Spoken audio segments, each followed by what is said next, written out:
L'importance de la communauté par Kim Nataraja. Nous avons vu comment, au cours de notre cheminement dans la méditation, nous sommes intérieurement guidés par le Christ.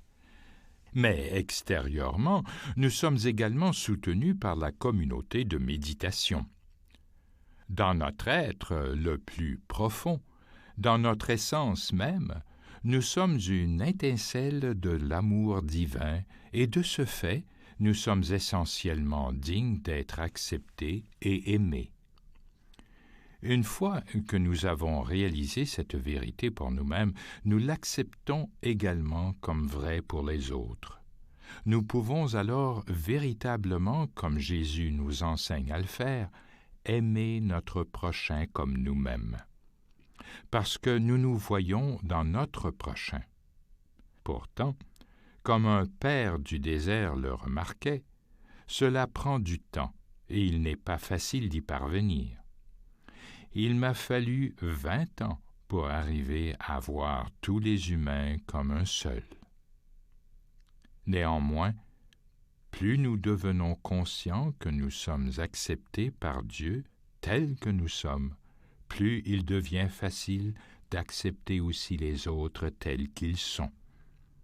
Nous apprenons à laisser notre prochain être, tout comme nous apprenons à laisser Dieu être. Nous apprenons à ne pas manipuler notre prochain, mais plutôt à le respecter, à respecter son importance, la merveille de son être. Nous commençons alors à nous relier aux autres du plus profond de nous, depuis notre essence et non depuis notre moi superficiel et blessé, notre ego.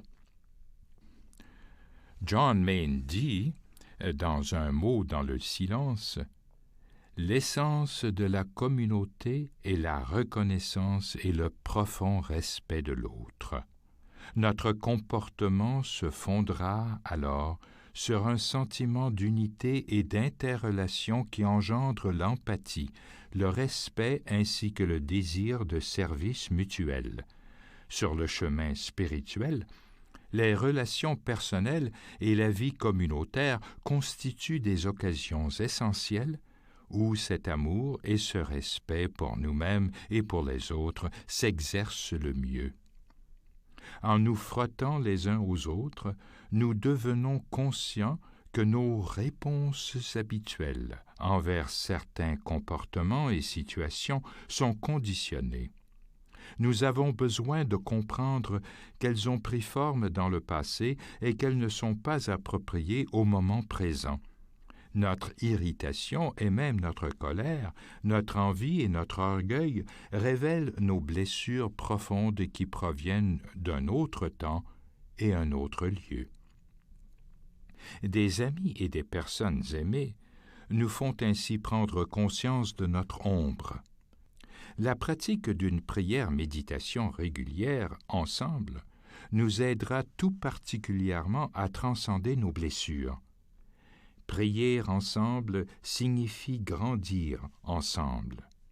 C'est pourquoi la prière est la grande école de la communauté.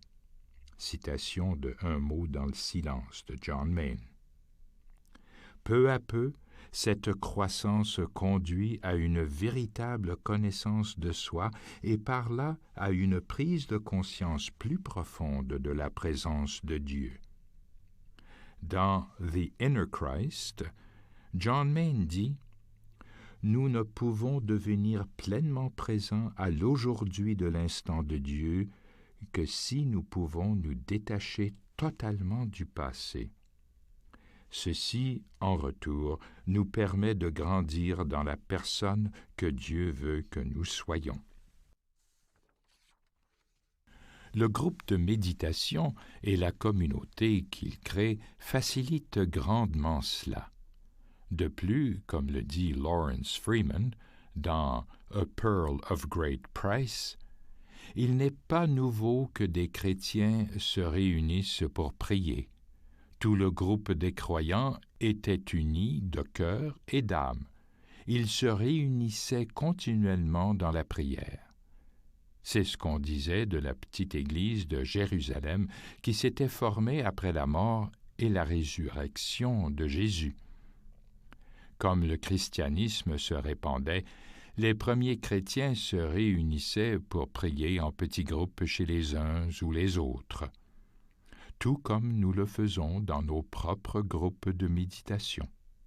Spécialement dans ces premiers temps où les chrétiens constituaient souvent une minorité persécutée, le réconfort et l'aide mutuelle étaient essentiels.